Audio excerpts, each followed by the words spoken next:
News Hour on Ifako Radio. Good morning, I'm Olani Ladi.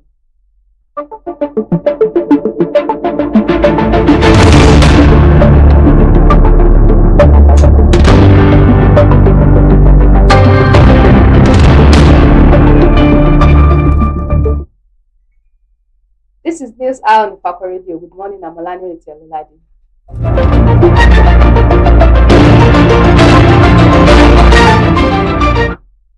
The major headlines. ASU rejects FG proposal.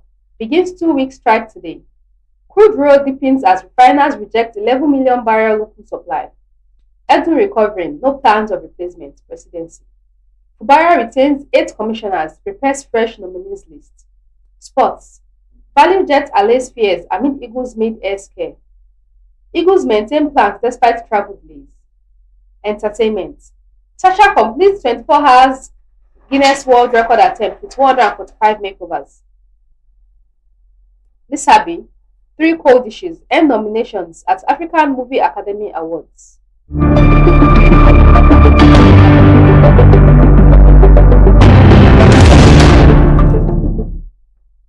News in detail. ASU rejects FG's proposal, begins 2-week strike today. The Academic Staff Union of Universities will on Monday today commence a 2-week warning strike after the ultimatum issued to the federal government elapsed on Sunday. The announcement was made by the National President of the Union, Professor Chris Puuna, at a press briefing at the University of Abuja on Sunday. The renewed standoff between ASU and the government comes amid ongoing negotiations aimed at averting another round of industrial unrest in public universities. Last Wednesday, the Minister of Education, Dr. Tunji Alausa, disclosed in Abuja that the government had entered the final phase of talks with ASU and other unions to resolve lingering disputes over welfare, funding, and implementation of the 2009 ASU-FGN agreement. Alausa noted that the Tinubu administration had already made significant progress with the release of 50 billion naira for the payment of end academic allowances, while another 150 billion naira had been captured in 2025 budget for needs assessment to be disbursed in 3 tranches.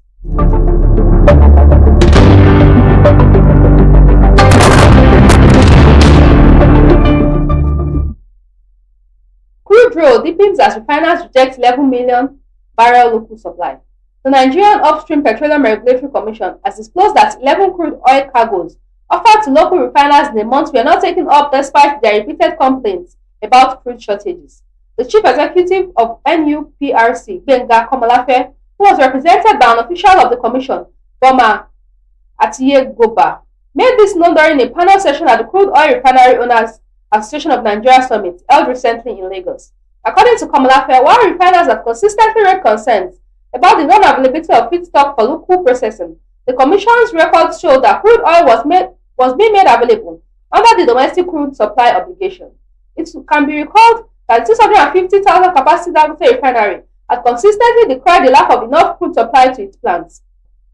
Officials of the refinery said the plant was increasingly depending on the United States to get feedstock. In the same vein, owners of crude modular refineries repeatedly complained of crude shortages, asking the federal government to implement the domestic crude supply obligation as enshrined in the Petroleum Industry Act. However, Komalafe disagreed with the claims, saying there were different reasons why refiners could not take crude from oil producers monthly. Using April as a reference, he said 48 barrels were made available for exports, out of which 21 were reserved for local refining, but only 10 were lifted by refiners.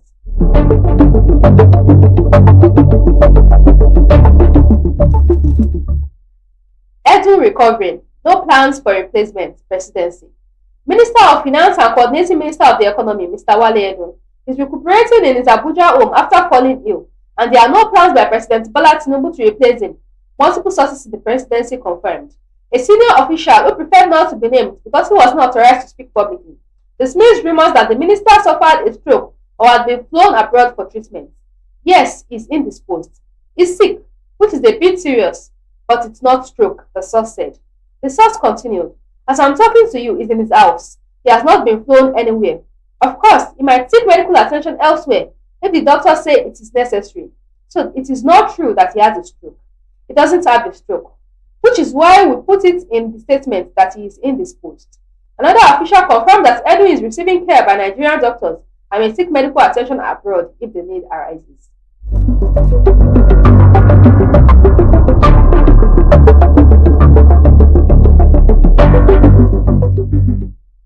Bara retains 8 commissioners, prepare fresh nominees list.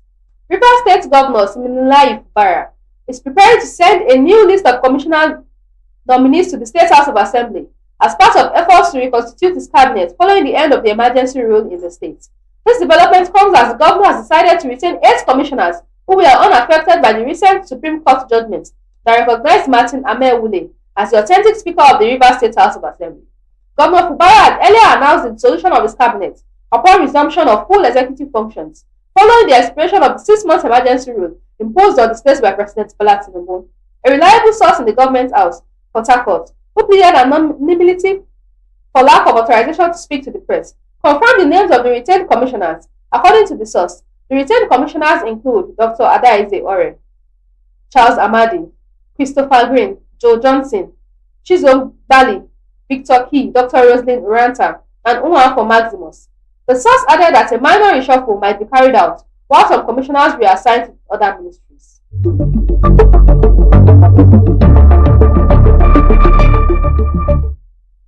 Gunmen shoots Nigeria barman dead in South Africa. A Nigerian man identified simply as Chimete has been shot dead by gunmen at a bar in the Durban area of South Africa.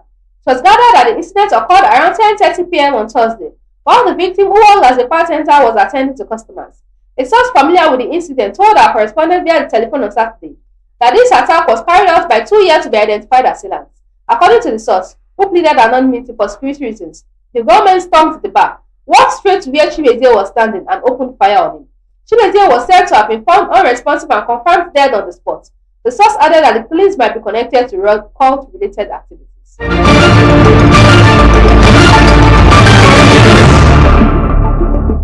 Boutique owner excretes 427 wraps of cocaine in Kano.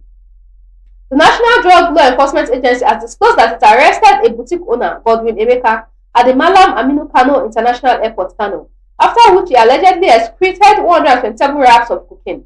The NDLEA spokesperson Femi Babafemi disclosed in a statement on Sunday that the 52-year-old businessman operates a boutique business in Lagos and Anambra states.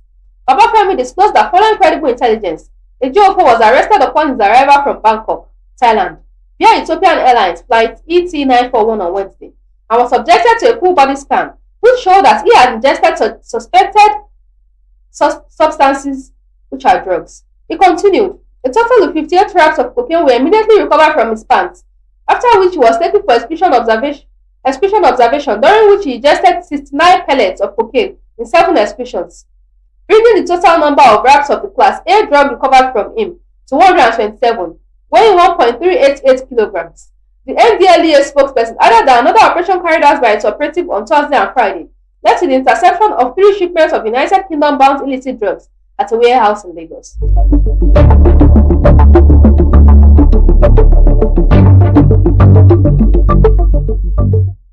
Why I didn't sue NFF over unpaid salaries, Olise. Former Super Eagles head coach Sunday Olise has revealed he refused to take legal actions against the Nigeria Football Federation over unpaid salaries because he did not want to be seen as fighting against his country. The 51-year-old tactician disclosed that the NFF still owes him $26,000 in unpaid salaries from his time in charge of the national team between 2015 to 2016. Speaking on the Home Top podcast, Olise expressed frustration over the lingering debt, but made it clear that he had chosen not to take legal actions against the Federation out of respect for his country. Till today, I am the only Nigerian coach who ever resigned, and till today, they are still owing me 2 months' salary, which is $26,000, Olise said. The former midfielder disclosed that many people have advised him to take the matter to FIFA, the world's football governing body, as he believes he has a strong case. A lot of people have asked me to take the NFF to court. If I take the case to FIFA, I will win. But when the news breaks, the headlines won't say Olise takes NFF to court. They will say Olise takes Nigeria to court. And that's not something I want to be associated with, he continued. Olise also emphasized that his decision is rooted in patriotism rather than weakness.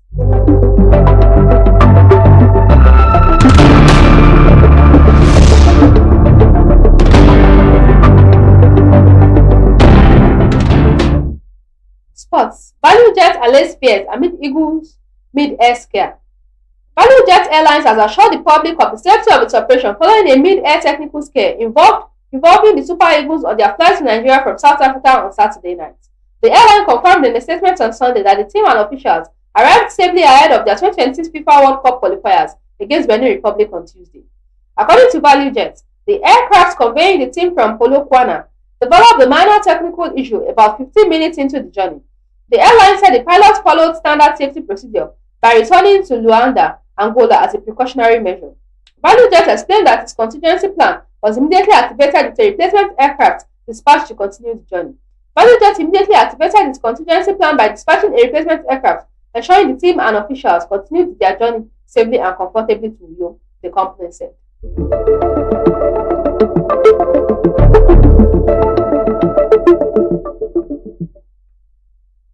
Eagles maintain plans despite travel delay. Nigeria Super Eagles are set to hold their final training session at 6:30 p.m. today at the Godswill Akpabio International Stadium, Uyo, ahead of Tuesday's decisive 2026 FIFA World Cup qualifier against Benin Republic. The team arrived safely in Uyo on Sunday morning after a tense journey from Polokwane, South Africa, which was disrupted by a cracked windscreen on their chartered ValueJet airplane. The flight was forced to make a precautionary return to Luanda, Angola, shortly after takeoff on Saturday. Players and officials have since settled to their base at the 4 Points by Sheraton Hotel in Ikot, Ekpene, and held a light recovery session at the Godswill Akpabio Stadium on Sunday evening, where the focus was primarily on stretching, ball circulation, and tactical routines. Team officials confirmed that the players will have one final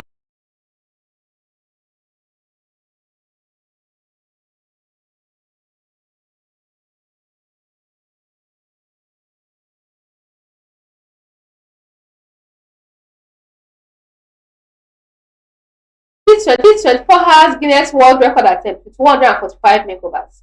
Reality TV star and entrepreneur Natasha Akide, popularly known as Tacha, has successfully concluded a 24-hour Guinness World Record attempt for the most makeovers done in a single day. The media personality wrapped up the marathon session 8:30 p.m. on Sunday at the John Randall Center for Yoruba Culture and History, Lagos, the same venue where she began the challenge on Saturday. It was earlier reported that Tacha experienced brief technical issues, including a mini power outage during the early hours of the attempt. Despite the setback, she remained undeterred, maintaining a brief pace and completing makeovers on 145 models, comprising both men and women. The models, which include influencer Michi, Benita Akpofure, Wani, and Andy, represented diverse body types and skin tones, showcasing Tasha's versatility and speed under pressure. Each model's transformation was documented, with professional headshots and runway showcases as part of Tasha Beauty Festival, which formed the backdrop of the record bid.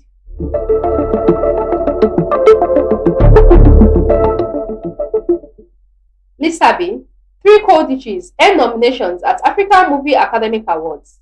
Nigeria's film industry scored big at this year's African Movie Academic Awards as Lisabi, The Uprising, and 3 Codices bagged multiple nominations across major categories, including Best Film and Best Director.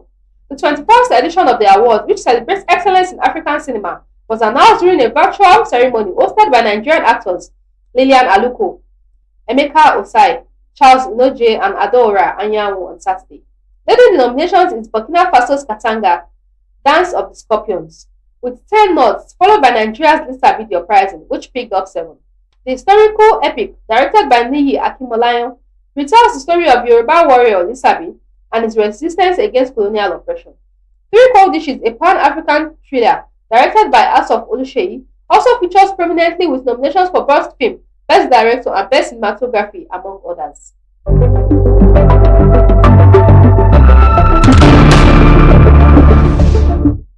While male celebrities struggle to bounce back, Nyanya. Nigerian singer Nyanya Onoyom Mbok, popularly known as Nyanya, has called for more empathy towards celebrities, reminding fans that fame does not exempt public figures from emotional struggles. In a post shared on X on Sunday, the Your West Corona reflected on the pressures of fame, describing the life of a celebrity as a double-edged sword. We need to understand that celebs are humans, with deep feelings and struggles like everyone else. Beyond the media glamorization of their lives and personalities is a human simply asking and wishing and yearning to be human like the rest of us. It is a double-edged sword, Nyanya wrote.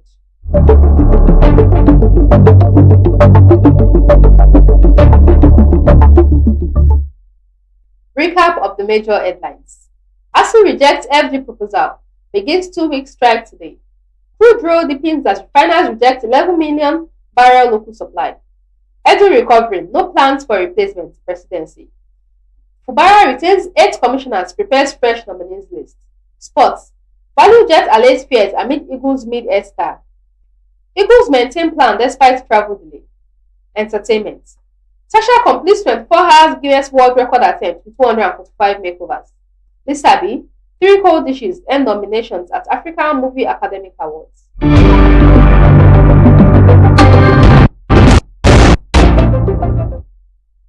Follow us on all our social media handles: Facebook at Ifako Radio, YouTube at Ifako Radio, X at Ifako Radio, WhatsApp at Ifako Radio, Instagram at Ifako_radio.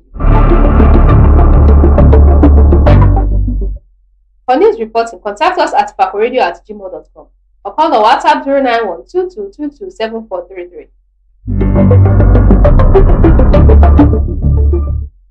Special thanks to the news producer Olanre Tiolusegun. Thanks for watching. I'm Olanre Tiolulade. Have a productive Monday. God bless Ifako Jai.